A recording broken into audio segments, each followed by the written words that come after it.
Praise God. Welcome to the church ministry of Christine Wineland. Today's sermon is about the love of God, the great love of God, and also the wrath of God. God has told us in His Bible many things, and one thing He told us is that God cannot be mocked. You cannot mock God. And during the book of Ezekiel time, the Jewish people had been, told that they were chosen and blessed by God, and yet they still became disobedient. They were worshiping false gods, just made up stories, and create man-made created statues that were not of true gods. And they were worshiping these gods right in the holy temples and right in God's face. And God has told us that God will not be mocked. And so this is a powerful lesson because there is something called the fear of God. And it's good for us to know this. So I'd like to start reading from the book of Ezekiel. Ezekiel chapter 4, beginning at verse number 4 in Ezekiel chapter 4.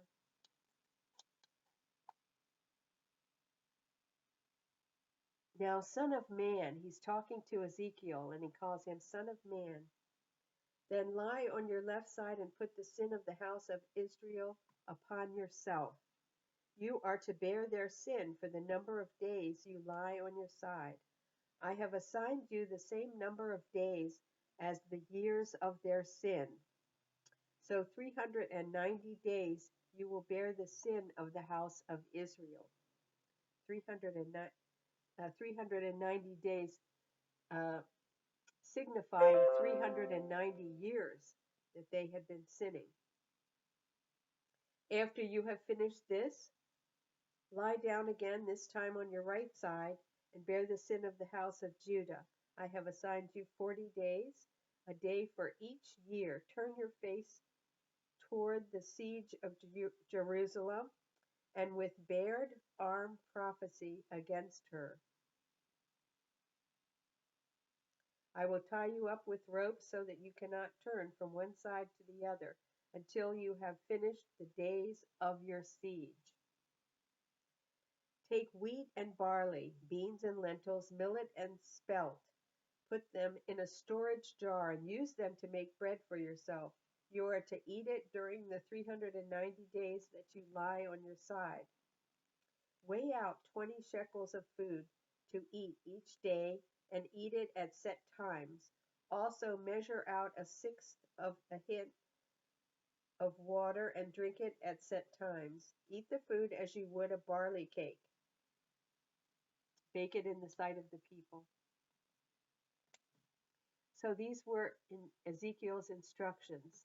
Ezekiel was a priest, and he was one of the prophets of God. He's trying to save the people from their sin. Next, in Ezekiel chapter 4, verse 16, he then said to me, Son of man, I will cut off the supply of food in Jerusalem. The people will eat rationed food in anxiety and drink rationed water in despair, for food and water will be scarce. They will be appalled at the sight of each other and will waste away because of their sin. Next, we go to Ezekiel chapter 34, verse 1. The word of the Lord came to me, Son of man, prophecy against the shepherds of Israel. Prophesize and say to them, This is what the sovereign Lord says.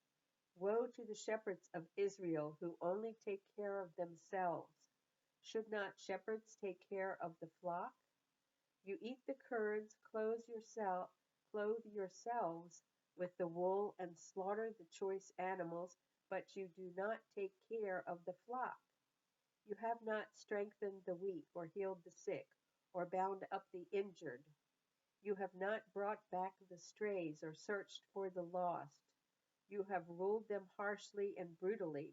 So they were scattered because there was no shepherd. And when they were scattered, they became food for all the wild animals. My sheep wandered over all the mountains and on every high hill. They were scattered over the whole earth, and no one searched or looked for them. Next, we switch to verse number 20. Therefore, this is what the sovereign Lord says to them. See, I myself will judge between the fat sheep and the lean sheep, because you shove with flank and shoulder, butting all the weak sheep with your horns, until you have driven them away. I will save my flock, and they will no longer be plundered. I will judge between one sheep and another. I will place over them one shepherd, my servant David, and he will tend them. He will tend them and be their shepherd.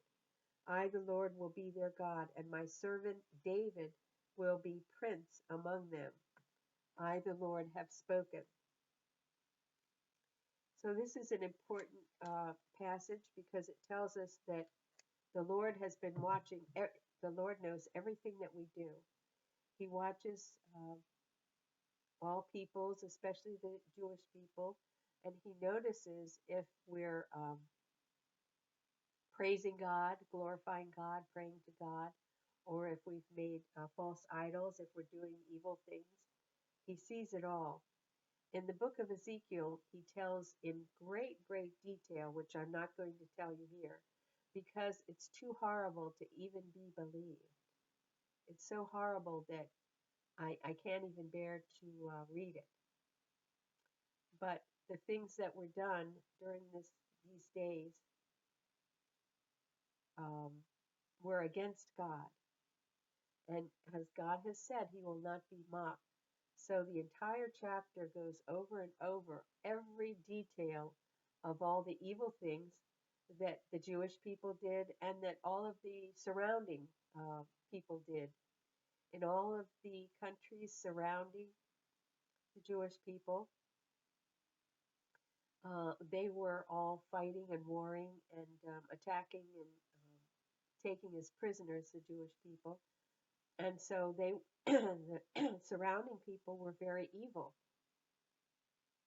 But he says very clearly in this chapter that not only were the surrounding people, their enemies, evil, but they themselves were very, very evil, and goes into all the details of the horrible, horrible things that were done during this time.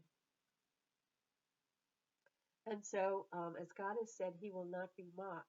So it has birthed his wrath against the Jewish people and also the surrounding people. And he has elected Ezekiel to take care of this for him, as only God can do it. Now we get to Ezekiel chapter 38, verse 17. This is what the sovereign Lord says. Are you not the one I spoke of in former days by my servants, the prophets of Israel? At that time they prophesied for years that I would bring you against them. This is what will happen in that day. When Gog attacks the land of Israel, my hot temper will be aroused. My hot anger will be aroused, declares the sovereign Lord. In my zeal and fiery wrath, I declare that at that time there shall be a great earthquake in the land of Israel. The fish of the sea, the birds of the air, the beasts of the field, every creature that moves along the ground, and all the people on the face of the earth will tremble at my presence. The mountains will be overturned, the cliffs will crumble, and every wall will fall to the ground. I will summon a sword against Gog on all my mountains, declares the sovereign Lord. Every man's sword will be against his brother. I will execute judgment upon him with plague and bloodshed. Ezekiel 39. Son of man, prophesy against Gog and say, this is what the sovereign Lord says, I am against you. Verse 7. I will make known my holy name among my people Israel. I will no longer let my holy name be profaned, and the nations will know that I, the Lord, am the Holy One in Israel. It is coming, it will surely take place, declares the sovereign Lord. This is the day I have spoken of. Then those who live in the towns of Israel will go out and use the weapons for fuel and burn them up, the small and large shields, the bows and arrows, the war clubs and spears. For 7 years they will use them for fuel. They will not need to gather wood from the fields or cut it from forests, because they will use the weapons for fuel, and they will plunder those who plundered them and loot those who looted them, declares the sovereign Lord. On that day I will give Gog a burial place in Israel, in the valley of those who travel east toward the sea. It will block the way of travelers, because Gog and all his hordes will be buried there. So it will be called the Valley of Hamon Gog. For 7 months the house of Israel will be burying them in order to cleanse the land. All the people of the land will bury them, and the day I am glorified will be a memorable day for them, declares the sovereign Lord. And all through this, he tells you, and in this way you will know that I am God. So he turns the people of Israel around with his amazing strength and power and miracles. The rest of the book of Ezekiel, he tells how he uh, wants them to prepare the new Israel, the new temple, with amazing detail in his instructions. So all through here we learn that God knows everything. He's all-knowing. He's all-powerful. And we learn through the book of Ezekiel just what God will do to us if we do not follow his 10 commandments.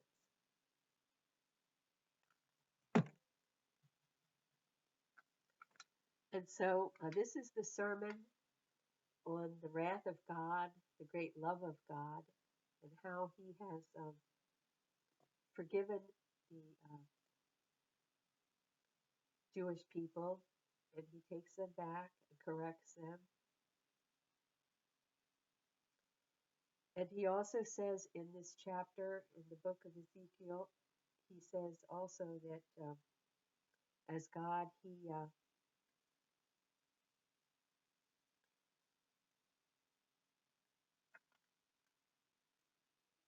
he also distinguishes between the good and bad Jewish people. Now, during this time, the majority of the Jewish people were worshiping false gods, and they were sinning. They were doing every kind of sin that you can imagine, horrible sins. But there were some people that were not sinning, that were still following God. Many of the Jewish high priests were following the instructions of God and only serving God. Some of the people were also just serving God. So he tells us in the book of Ezekiel that he will distinguish between the two. He will know the good sheep from the bad sheep. He will be able to tell the difference. And in the new corrected Israel, he will give only the high offices to the good people. And the ones that were sinning, they will still be chastised in the new Israel. They will be forgiven and given another chance, but they won't be given high positions. And he tells us this very clearly in the book of Ezekiel, and he says it in this way. He says, I will differentiate from the good sheep and the bad sheep. And so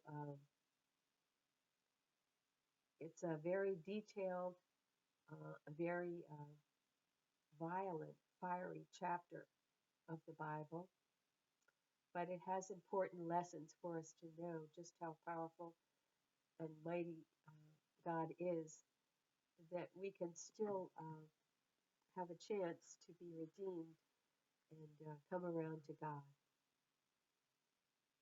And praise the Lord for this message, and thank you for watching.